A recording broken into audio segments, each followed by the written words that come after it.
Why this book about jokes contains so few jokes.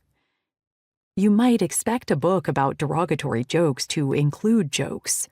But since my primary interest is in jokes that reinforce unjust social hierarchies, including examples raises ethical issues.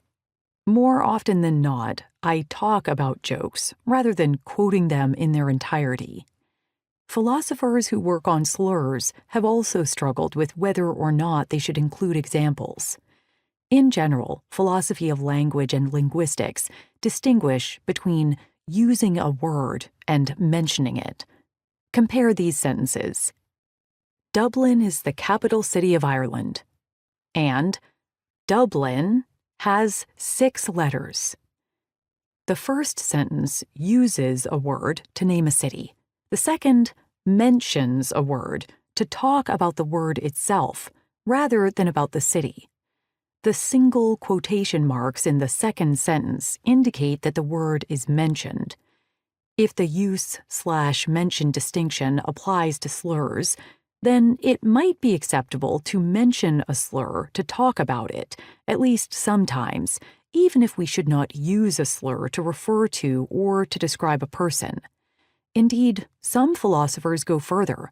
Not only may we mention slurs, we should mention actual present-day slurs, not slurs from previous eras that are no longer in use except in historical fiction, so that we do not overlook their raw power. Others believe that slurs are unusual and that the insult somehow leaps out of quotation marks. If this is correct, then the standard distinction between use and mention does not apply to slurs. Indeed, there are philosophers who avoid mentioning specific examples at all. I mention demeaning jokes in this book, but I have kept the number of jokes that I mention in full to a minimum.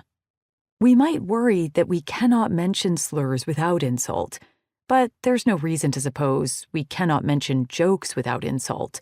But while most of us already know the slurs that are discussed in scholarly work about slurs, if I quote, say, a transphobic joke in its entirety, I may be teaching the joke to someone who will use it as ammunition against transgender people. I could not avoid giving the entire text of at least a few dangerous jokes because I needed to illustrate a point. I hope listeners of this book learn why these jokes are harmful and choose not to retell them.